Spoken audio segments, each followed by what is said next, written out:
Next topic, water cycle.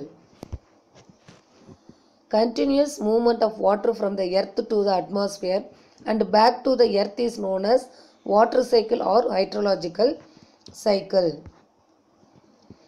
இப்போ இந்த water cycle பார்த்தீங்க அப்படின்னா கண்டினியூவாக நடக்குது.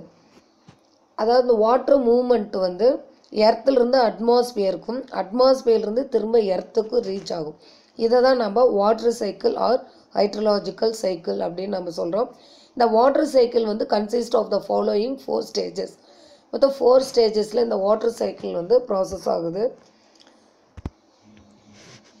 அதில் first one evaporation, next one condensation, third one precipitation, last one flowing back to ozones.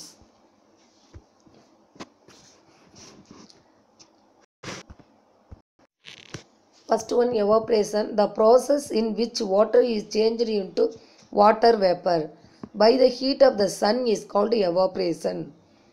It takes place from the surface of rivers, oceans, lakes and ponds. அதாவது இந்த process evaporation மூலியம் water வந்து change ஆகுது. என்னவா change ஆகுதுன்னா water வேப்பராக change ஆகுது. இது water vapour எப்படி சேஞ்ச் ஆகுது அப்படின்னா ஹீட் ஆஃப் த சன்னோட அந்த ஹீட் மூலியம் என்ன ஆகுதுன்னா வாட்ரு வந்து வேப்பராக சேஞ்ச் ஆகுது.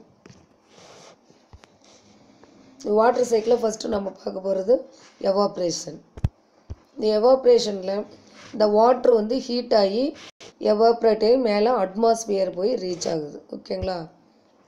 இது எந்தெந்த வாட்ரு மூலியம் இது ப்ராசஸ் நடக்குது அப்படின்னா சீஸ் கடல், ரிவர்ஸ், பாண்ட், லேக் இந்த மாதிரி வாட்ரு மூலியம் தான் இந்த வாட்ரு எவாப்ரேட் ஆகி அட்மாஸ்பியரை ரீச் ஆகுது. Plants also release water by transpiration. பிளான்ஸும் வந்து எப்படி ரிலீஸ் பண்ணுது வாட்டர் அப்படின்னா நீராவி போக்கு, அது மூலியம் என்ன ஆகுதுன்னா வாட்டரை ட்ரான்ஸ்ஃபர் பண்ணுது. Next one condensation. The process of converting water vapour into water on cooling is called condensation. அதாவது நம்ம எவாப்ரேஷனில் என்ன பார்த்தோம் அப்படின்னா வாட்டர் வந்து வாட்டர் வேப்பராக கன்வெர்ட் ஆகி அட்மாஸ்பியரை ரீச் ஆகுது அப்படிங்கிறத நம்ம பார்த்தோம். அந்த வாட்ரு வேப்பராக ரீச் ஆன அந்த வாட்ரு என்ன ஆகுதுன்னா திரும்ப கூலாகி நம்மளுக்கு வாட்டராக ரிட்டர்னில் கிடைக்கிது. ஓகேங்களா? Water vapour in the atmosphere being lighter rise up and cools down. இந்த கண்டென்சேஷன் இது வந்து ஹீட் ஆகி இது என்ன ஆகுது அப்படின்னு பார்த்தீங்க அப்படின்னா திரும்ப அந்த வாட்டர் எவாப்ரேட் ஆனது வாட்டர் ட்ராப்லெட்டாக நம்மளுக்கு ஃபார்ம் ஆகி கிடைக்கிது. இந்த மாதிரி அட்மாஸ்பியரில் வாட்டர் ட்ராப்லெட்ஸ் வந்து ஃபார்ம் ஆகுது. ஓகேங்களா? இதுதான் திரும்ப நம்மளுக்கு கூலாகும்போது ரெயினாக நம்மளுக்கு வர்றது. Next precipitation. The water droplet join together to form clouds. As they get cooler, the droplets become bigger and heavier and fall as rain. இந்த precipitation இந்த ப்ராசஸில் மேலே இருக்கிற அந்த வாட்டர் ட்ராப்லெட்ஸ்லாம் என்னவா சேஞ்ச் ஆகுதுன்னா க்ளவுட்ஸாக சேஞ்ச் ஆகுது. நெக்ஸ்ட்டு அது கூலாகி நம்மளுக்கு என்னவா கிடைக்குது அப்படின்னா ரெயினாக வருது. If the air is very cold they freeze to fall as hail of snow. இந்த ஏர் வந்து ரொம்ப ஜில்லுன்னு வரும்போது என்னாகும் அப்படிங்கும்போது இந்த ரெயினாக வர அந்த வாட்டர் ட்ராப்லெட்டாக வர அந்த வாட்டர் வந்து இந்த மாதிரி ஸ்னோவை எர்த்தை வந்து ரீச் ஆகுது. Next one flowing back to oceans. Rain water forms streams. இந்த ரெயின் வாட்டர் என்னவா ஃபார்ம் ஆகுது அப்படின்னா streams and springs which join together to form rivers. இந்த மாதிரி இந்த வாட்டர்லாம் வந்து ஒட்டுக்காக ஜாயிண்ட் ஆகும்போது என்னவா கிடைக்குது அப்படின்னா reverse. Rivers flow finally into the sea and ozones, thereby completing the cycle. The rivers வந்து லாஸ்ட்டாக எல்லா பிளேஸையும் ஃபில் பண்ணிவிட்டு எங்கே போய் லாஸ்ட்டாக ஜாயிண்ட் ஆகுது அப்படின்னா ஓசோனில் ஜாயிண்ட் ஆகுது. இதுதான் வாட்டர் சைக்கிள் கம்ப்ளீட் ஆகிறது. இந்த மாதிரி திரும்ப திரும்ப இந்த ப்ராசஸ் நடக்கிறது தான் நம்ம வாட்டர் சைக்கிள் அப்படின்னு நம்ம சொல்கிறோம். Next do you know? In freezing conditions, water falling from the sky becomes snow or hail. Hailstones or balls of ice. இந்த ஃப்ரீசிங் கண்டிஷன் அந்த டைமில் பார்த்தீங்க அப்படின்னா அந்த வாட்டராக கீழே வரதுக்கு பதிலாக அது என்னவா சேஞ்ச் ஆகி வருதுன்னா ஸ்னோ ஆர் ஹெயில் ஸ்டோனாக வருது. ஹெயில் ஸ்டோன் அப்படின்னு நீங்கள் கேள்விப்பட்டிருப்பீங்க. இந்த ஆலங்கட்டி மலை அப்படின்னு சொல்லுவாங்க.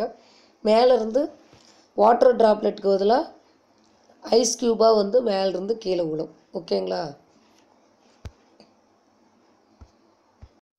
ஓகே, இந்த லெசனில் நம்ம என்னென்ன பார்த்தோம் அப்படிங்கிறத ஒரு ரீகால் பண்ணலாம்.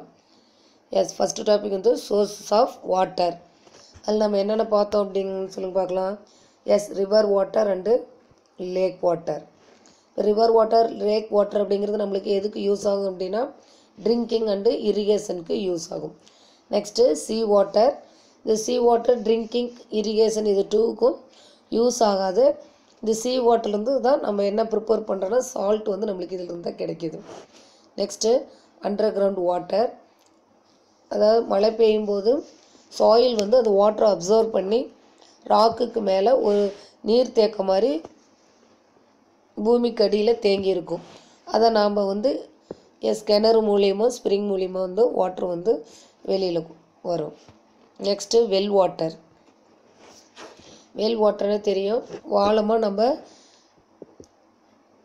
குழி தோண்டி அந்த கிணறு வாட்டரை நம்ம கிணத்து மூலியம் நம்ம வாட்டரை அண்டர் கிரவுண்டிலிருந்து நம்ம மேலே கொண்டு வர்றது.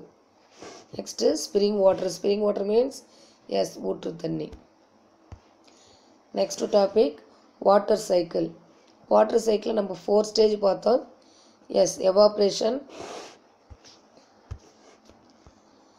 Next one condensation, precipitation, flowing back to ozones. Next 1 or 2 question I ask you. Say the accumulated underground water comes out in the form of dash. Yes, spring. Next one, the process of changing water into water vapor by the heat of the sun is called evaporation.